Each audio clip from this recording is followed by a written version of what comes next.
નમસ્તે વિદ્યાર્થી મિત્રો, કેમ છો બધા? મજામાં ને? આજે આપણે આ લેક્ચરની અંદર આસપાસ વિષયની અંદર નવા પાઠની શરૂઆત કરીશું. નવું સત્ર અને નવું ચેપ્ટર. બરાબર, પહેલા સત્રની અંદર આપણે પ્રકરણ 1 થી 12 સુધી ભણી ગયા છીએ. આજે આપણે 13મું પ્રકરણ જોવાનું છે, એટલે કે 13મો પાઠ જોવાનો છે. એ પાઠનું નામ છે નદીની સફર.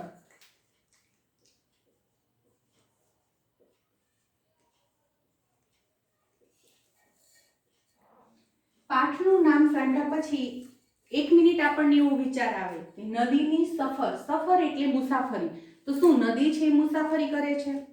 તો કે હા, નદી છે મુસાફરી કરે છે.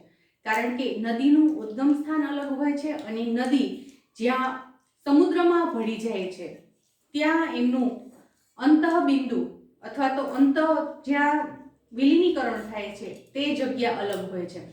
તો ઉદ્ભવ સ્થાનથી લઈ અને એના અંત સુધી એ અનેક શહેરમાંથી, ઘણા બધા શહેરોમાંથી, અમુક રાજ્યમાંથી પસાર થતી હોય છે. બરાબર, તો આપણે કહી શકીએ કે નદીની સફર, નદી મુસાફરી કરે છે. આ પાઠ દ્વારા આપણને ખૂબ સરસ મજાની શીખ પ્રાપ્ત થાય છે.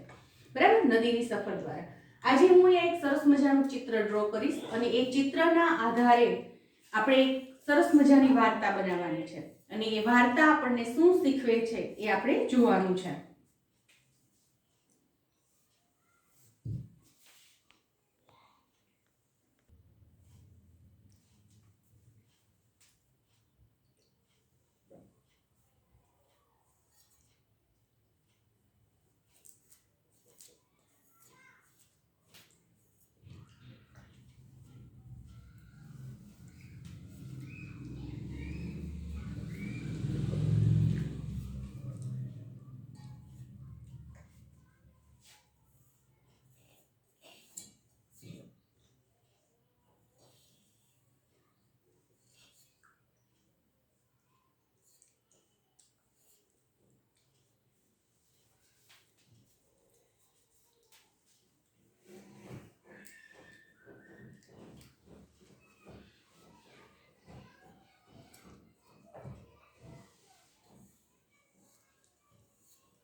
તો વિદ્યાર્થી મિત્રો, કંઈક કુદરતી દ્રશ્ય જેવું ડ્રો કર્યું છે. બરાબર, કે જેની અંદર તમે જોઈ શકો છો પર્વત છે, પર્વતની પાછળથી સૂર્ય ઉગતો હોય તેવું ચિત્ર દેખાય છે. આકાશમાં વાદળો છે, પર્વતમાંથી નદી છે નીકળી અને ધીમે ધીમે મેદાની પ્રદેશમાં, સપાટ પ્રદેશમાં વહે છે. બરાબર. ત્યાર પછી આપણે તમે જોઈ શકો છો ચિત્રમાં ઘણા બધા વૃક્ષો છૂટાછવાયા ઉગેલા છે અને નદી કિનારે બહુમાળી મકાનો બનેલા છે અને ફેક્ટરીઓ લાગેલી છે. ફેક્ટરીમાંથી ધુમાડા નીકળે છે, નદીમાં માછલાઓ છે તરી રહ્યા છે.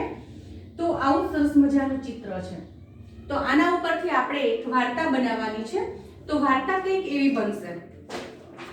એક ઘણા સમય પહેલાની આ વાત છે અને ઘણા સમય પહેલા એક સરસ મજાનું નગર હતું અને એ નગરની બહાર એક સરસ મજાનો ડુંગરો હતો. એ ડુંગરામાંથી ખડખડ ખડખડ કરતી નદી છે વહેતી હતી અને આ નદી છે ડુંગરામાંથી નીકળી અને ધીમે ધીમે મેદાનમાં પ્રવેશ કરે છે. બરાબર. તો જ્યારે નદી છે એ ડુંગરામાંથી નીકળે છે ત્યારે એનો પ્રવાહ, પાણીનો પ્રવાહ છે એકદમ ચોખ્ખો હતો, એટલે કે પાણી છે એકદમ શુદ્ધ હતું. આજુબાજુમાં નાના મોટા વૃક્ષો છે ઉગેલા હતા, નાના નાના છોડ ઉગેલા હતા. ટૂંકમાં એમ કહી શકાય કે ચારે બાજુ હરિયાળી છે છવાયેલી હતી. આકાશમાં છૂટાછવાયા વાદળો છે, પંખીઓ છે કલરવ કરી રહ્યા હતા.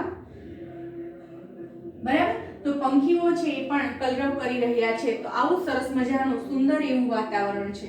નદીની અંદર ઘણી બધી માછલીઓ છે તરી રહેતી અને નદીની અંદર ઘણી બધી જે પાણીમાં થઈ શકે એવી વનસ્પતિઓ પણ આપણને જોવા મળે છે. તો એ આપણને બધું જોવા મળતું હતું. હવે ઘણા સમય પછી ધીમે ધીમે આ જે સરસ મજાની નદી પર્વતમાંથી નીકળી અને મેદાની પ્રદેશમાં વહેતી હતી, સરસ મજાની લીલોતરી નગરમાં છવાયેલી હતી, નદી કિનારે પણ લીલોતરી હતી. તો એની અંદર ફેરફાર થાય છે. વિદ્યાર્થી મિત્રો, આપણને ખબર જ છે કે મનુષ્ય છે એમની પ્રકૃતિ સ્વભાવે કેવી છે, તો કે સ્વાર્થી છે. તો અહીંયા પોતાની સ્વાર્થ વૃત્તિને પોષવા માટે ઘણા લોકો છે અહીંયા થોડો ઘણો ફેરફાર કરે છે. હવે નદી કિનારે ધીમે ધીમે વર્ષો પછી ફેક્ટરીઓ લાગે છે. ફેક્ટરીઓનો જે ધુમાડો છે એ વાતાવરણમાં પ્રવેશ કરે છે. એ લોકો ફેક્ટરીઓનું જે ગંદુ પાણી છે એ ગંદુ પાણી નદીના પ્રવાહમાં ભળવા લાગે છે. આજુબાજુમાં બહુમાળી મકાનો તૈયાર થઈ જાય છે અને ધીમે ધીમે કરતા કરતા એક મોટું નગર ત્યાં વસી જાય છે. થોડા સમય પછી લોકો છે પોતાના મકાનનું જે બધું ગંદુ પાણી નીકળતું હોય ગટરમાં ઠાલવે છે અને ગટર વાટેથી એ બધું પાણી છે અહીંયા નદીમાં ભળતું જાય છે. અહીંયા નદી કિનારે ફેક્ટરીઓ વસેલી હોવાથી માલ સામાનની હેરફેર કરવા માટે મોટા મોટા જહાજો છે એ પણ હવે નદીમાં ફરવા લાગે છે અને એ મોટા જહાજોનું બળેલું જે ઓઇલ હોય છે એ નદીના પ્રવાહમાં ભળે છે, ઠલવાતું જાય છે. બરાબર. અને ધીમે ધીમે આજુબાજુમાં નગરની રચના થઈ હોવાથી લોકો છે પોતાના ઢોર ઢાંખર છે એમાં નવડાવવા માટે જાય છે, સ્ત્રીઓ કપડાં ધોવા માટે જાય છે, વાસણ ત્યાં સાફ કરવા માટે જાય છે. પરિણામે એઠવાડ, બીજો કચરો છે, પ્રાણીઓના મળમૂત્ર છે, કપડાં ધોયેલા સાબુનું કેમિકલ વાળું પાણી છે, કેમિકલ છે, એ બધા નદીના પ્રવાહની અંદર સાથે સાથે ભળી જાય છે. અહીંયા જે માછલીઓ આપણને નદીના પ્રવાહમાં જોવા મળતી હતી થોડા વર્ષો પહેલા, એ હવે અહીંયા ધીમે ધીમે નાશ થઈ ગઈ છે, એ જોવા મળતી જ બંધ થઈ ગઈ છે. બરાબર. તો આ જે કઈ ઘટના ઘટી છે એની પાછળનું કારણ શું છે કે નદી કિનારે ગંદા અને ગીચ વસવાટ શરૂ થયા છે, નદી કિનારે ફેક્ટરીઓ શરૂ કરવામાં આવી છે. એના લીધેથી જે પ્રદૂષણ ફેલાયું છે એ પ્રદૂષણને લીધેથી પાણીની અંદર જે જીવજંતુઓ રહેતા હતા એ લોકોને નુકસાન થાય છે, એ ધીમે ધીમે નાશપ્રાય થાય છે. એમની અમુક પ્રજાતિઓ છે લુપ્ત થઈ ગઈ છે. તો આના ઉપરથી આપણે એમ કહી શકીએ કે વર્ષો પછી આ નદીનો પ્રવાહ જે વર્ષો પહેલા શુદ્ધ હતું નદીનું પાણી, એ નદી હવે પ્રદૂષિત થઈ ગઈ છે. તો આ જે આપણે સરસ મજાની વાર્તા કરી એ વાર્તાને આપણે એવું શીર્ષક આપી શકીએ કે નદીને લાગ્યું ગ્રહણ. નદીને લાગ્યું ગ્રહણ. બરાબર. તો તમને તમારી રીતે શીર્ષક આપવાનું કીધું હોય તો તમે આ વાર્તાને કયું શીર્ષક આપો? મેં શીર્ષક આપ્યું છે નદીને લાગ્યું ગ્રહણ. અથવા એમ પણ કહી શકીએ આપણો જે ચેપ્ટર છે એ ચેપ્ટર તરફ આપણે આગળ વધીએ તો નદીની સફર, નદીની યાત્રા. તો વિદ્યાર્થી મિત્રો, નદીની સફર એ પાઠ આપણે ખરેખર તો શીખવાનો છે. તો અહીંયા મેં તમને એક સરસ મજાની નદીની વાત કરી, અથવા આને આપણે એક નદીની આત્મકથા પણ કહી શકીએ. નદીની આત્મકથા. તો આપણે જો નદીની આત્મકથા ટાઇટલ આપવું છે તો એના જે શબ્દ છે એ શબ્દની અંદર થોડોક ફેરફાર હશે. જ્યાં આપણે કહીએ છીએ કે પર્વતમાંથી નદી નીકળે છે અને નદી કિનારે ફેક્ટરીઓ લાગી, ત્યાં એવું કહેશે કે હું એક નદી છું. ત્યાંથી આપણી શરૂઆત થશે. આજે હું તમને બધાને મારી આપવીતી કહેવા માંગુ છું, મારી આત્મકથા કહેવા માંગુ છું. હું જ્યારે પર્વતના ડુંગરાઓમાંથી નીકળી ત્યારે મારું ખળખળ વહેતું પાણી હતું અને મારું પાણી શુદ્ધ અને ચોખ્ખું હતું. બધા મનુષ્યો, પશુ પંખીઓ પીવા માટે તેનો ઉપયોગ કરતા હતા. પણ સમયના વહાણની સાથે સાથે, સમયના પરિવર્તનની સાથે સાથે મારી અંદર ઘણો બધો કચરો છે ભળવા લાગ્યો. લોકોએ પોતાના સ્વાર્થ માટે નદીના મારી આજુબાજુમાં મોટી મોટી ફેક્ટરીઓ શરૂ કરી, મોટા મોટા મકાનોનું બાંધકામ શરૂ કર્યું. પરિણામે એનું જે ગંદુ પાણી છે મારામાં એ લોકો ઠાલવવા લાગ્યા અને હું પ્રદૂષિત થઈ ગઈ. આવા કંઈક શબ્દ આવી છે, બરાબર? એટલે તમે કયું ટાઇટલ આપવા માંગો છો એના આધારે તમે આ વાર્તા છે બનાવી શકો છો, ચિત્રના આધારે, બરાબર? તો તમે, હું ઈચ્છા રાખું છું કે તમે બધા છે તમારા શબ્દોમાં આ ચિત્ર ઉપરથી વાર્તા બનાવશો, બરાબર? તો ચાલો હવે વિદ્યાર્થી મિત્રો આપણે જોઈએ નદીની સફર. તો એ નદી શું કહેવા માંગે છે? તો આ જ ચિત્ર દ્વારા હું તમને નદીની સફર સમજાવીશ કે નદી છે ક્યાંથી નીકળે છે, નદીનું ઉદ્ગમ સ્થાન કયું હોય છે. નદીનું ઉદ્ગમ સ્થાન પર્વતો હોય છે. પર્વતોમાંથી, ટેકરીઓમાંથી, નાના ડુંગરાઓમાંથી નદી છે નીકળતી હોય છે. એ જ્યારે પર્વતમાંથી નીકળે છે ત્યારે ધોધ સ્વરૂપે હોય છે.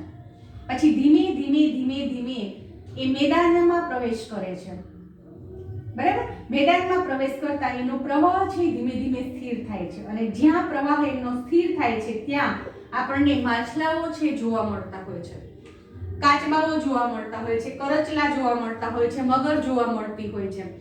ટૂંકમાં એમ કહી શકીએ કે પાણીની અંદર રહી શકે એવા જીવજંતુઓ આપણને મેદાની પ્રદેશમાં જ્યાં નદી પ્રવેશ કરે છે ત્યાંથી આપણને જોવા મળે છે. તો અહીંયા શા માટે નથી મળતા? તો એની પાછળનું કારણ છે કે અહીંયા નદીનો પ્રવાહ છે ખૂબ વેગવાન હોય છે.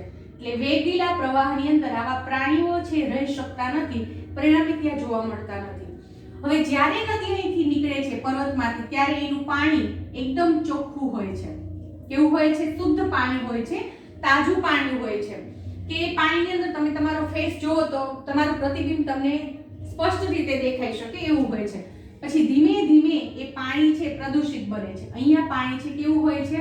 પીવા લાયક પાણી હોય છે.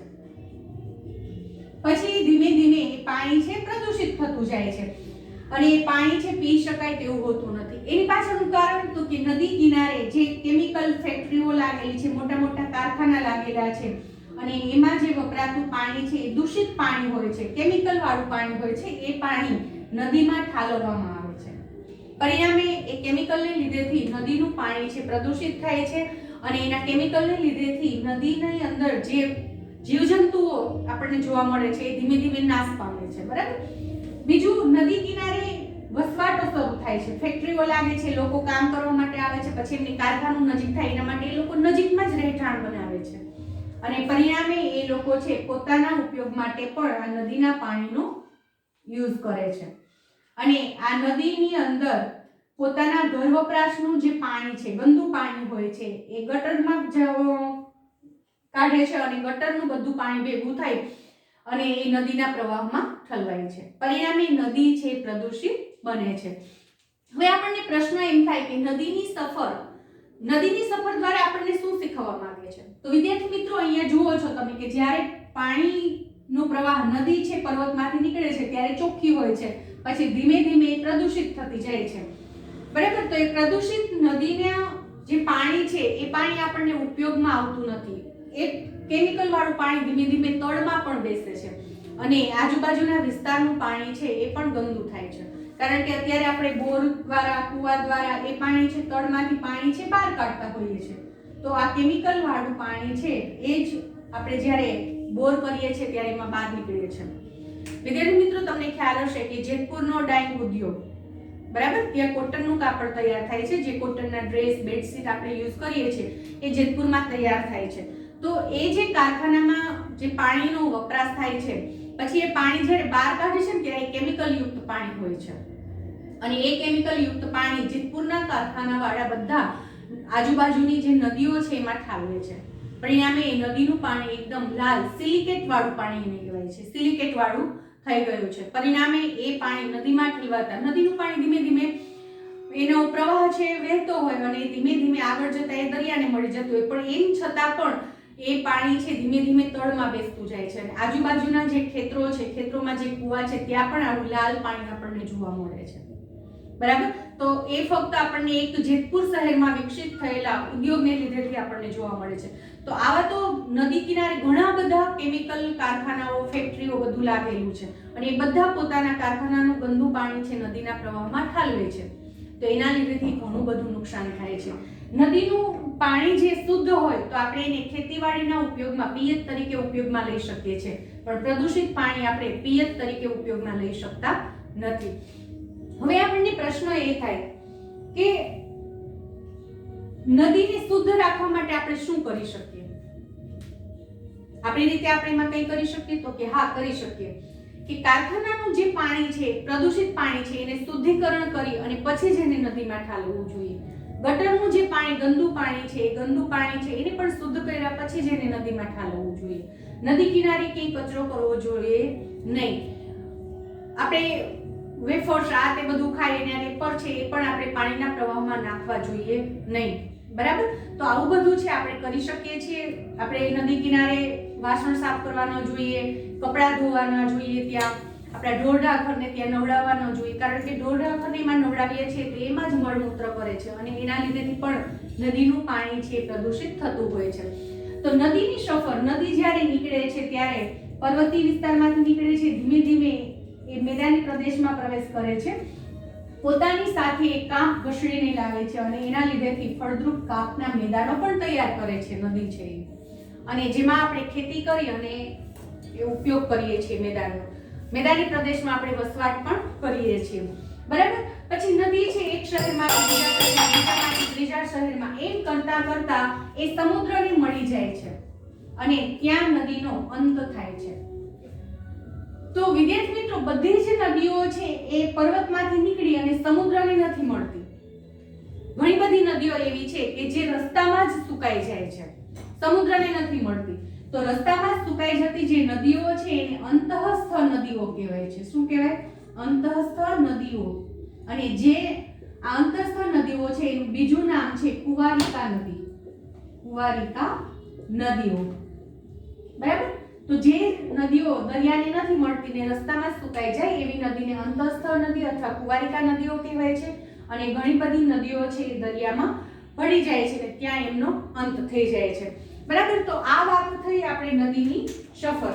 હવે આપણને પ્રશ્ન એમ થાય, થોડા હું તમને પ્રશ્ન પૂછું છું કે નદી જ્યાંથી શરૂ થાય છે ત્યાં પાણીનો રંગ કેવો હોય છે? તો વિદ્યાર્થી મિત્રો, નદી જ્યાંથી શરૂ થાય છે કે જ્યાં એનું ઉદ્ગમ સ્થાન છે ત્યાં પાણીનો રંગ આછો વાદળી કલર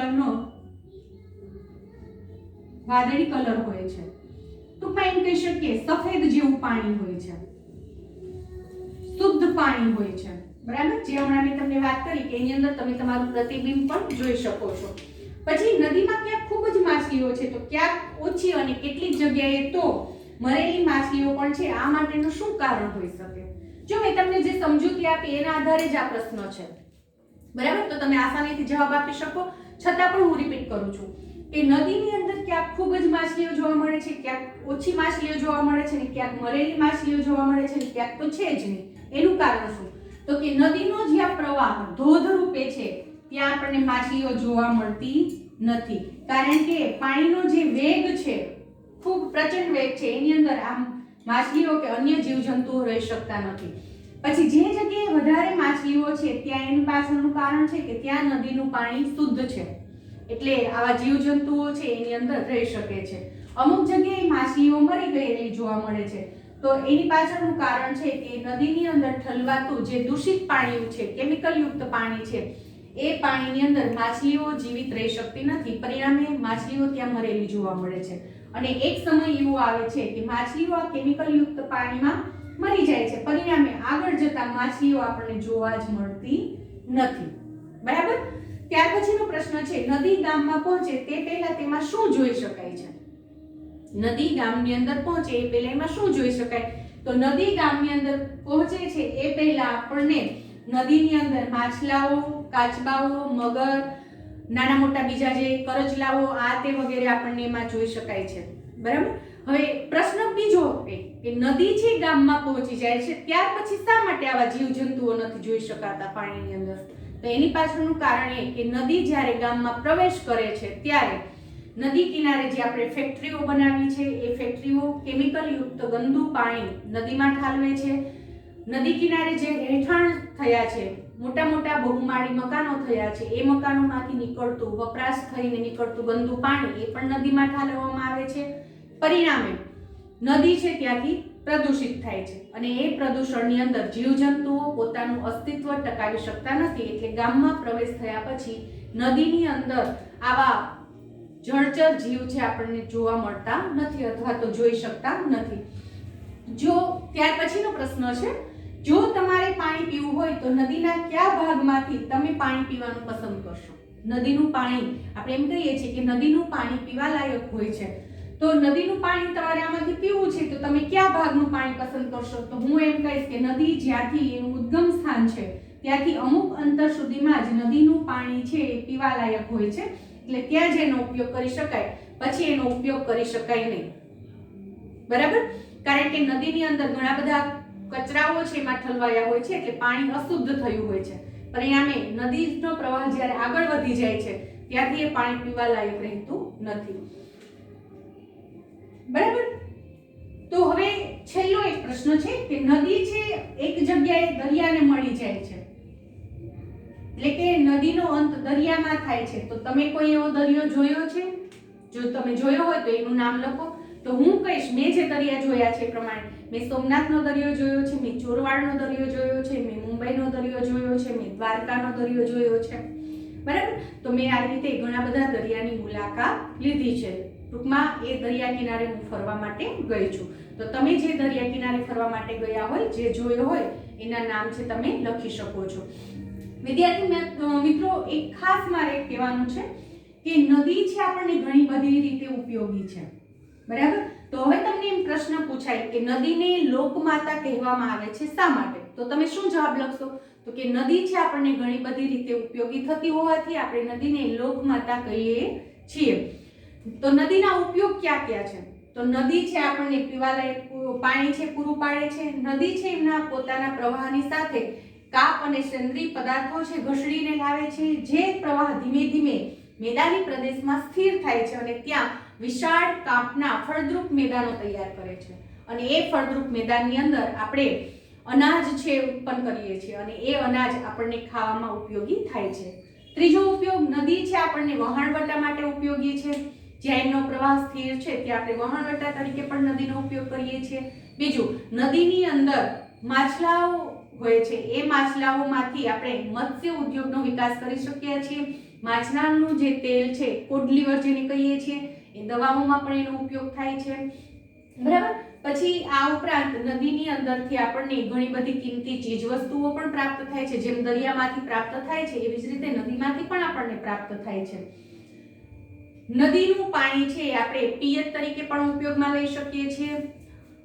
તો આ રીતે આપણને નદી છે ઘણી બધી રીતે ઉપયોગી છે. એમ કહી શકાય કે નદી છે લોકોની જીવનદાત્રી છે. એના માટેથી નદીને માતાનું બિરુદ આપેલું છે અને એટલે જ આપણે કહી શકીએ કે નદી એ લોકમાતા છે. તો આ રીતે આપણે જવાબ લખી શકીએ. બરાબર. તો આ રીતે આપણે આ પાઠની અંદરથી ઘણી બધી બાબતો છે આપણને શીખવા મળી છે. આપણે એ પણ જોયું કે નદીનું પાણી છે ગંદુ કેવી રીતે થાય છે, પ્રદૂષિત કેવી રીતે થાય છે. પછી વિદ્યાર્થી મિત્રો, નદીનું જે પાણી છે પીવાલાયક હોય છે, પણ સમુદ્રનું પાણી, દરિયાનું પાણી પીવાલાયક હોતું નથી. કારણ લખો. તો શું કારણ લખશો? કે દરિયાનું પાણી છે ક્ષારવાળું હોય છે, રેતીવાળું હોય છે, એટલા માટે દરિયાનું પાણી છે આપણે પીવાલાયક હોતું નથી. એટલે કે દરિયાનું પાણી ખારું હોય છે અને ખારું પાણી આપણે પી શકતા નથી. જ્યારે નદીનું પાણી છે મીઠું છે અને ઓછા ક્ષારવાળું હોય છે, જેથી કરીને પીવામાં ઉપયોગી થાય છે. તો આ રીતે આપણે છે લખી શકીએ છીએ. બરાબર. તો વિદ્યાર્થી મિત્રો, આ જે પાઠ છે નદીની સફર, એ પાઠ દ્વારા તમને ઘણું બધું છે શીખવાનું મળ્યું છે, બરાબર? તો નદીની સફર, નદીની યાત્રા એ આપણે આજના લેક્ચરમાં જોઈ કે નદી છે કેવી રીતે સફર કરે છે, એના ઉદ્ગમ સમયે એનો જ્યારે ઉદ્ભવ થાય છે ત્યારે એનું સ્વરૂપ કેવું હોય છે અને ધીમે ધીમે છે એ કેવી રીતે મલિન થાય છે, એ બધી વિગતો છે આપણે પ્રાપ્ત કરી. અને મને એ પણ ખ્યાલ છે કે હવે આમાંથી જો કોઈ પણ પ્રશ્ન તમને પૂછવામાં આવે તો તમે આસાનીથી એનો જવાબ છે લખી શકશો, બરાબર? તો અહીંયા આપણે નદીની સફર એ ચેપ્ટર છે પૂરું કરીએ છીએ. નેક્સ્ટ લેક્ચરમાં નવા ચેપ્ટર સાથે, નવા પાઠ સાથે ફરી મળીશું. Thank you.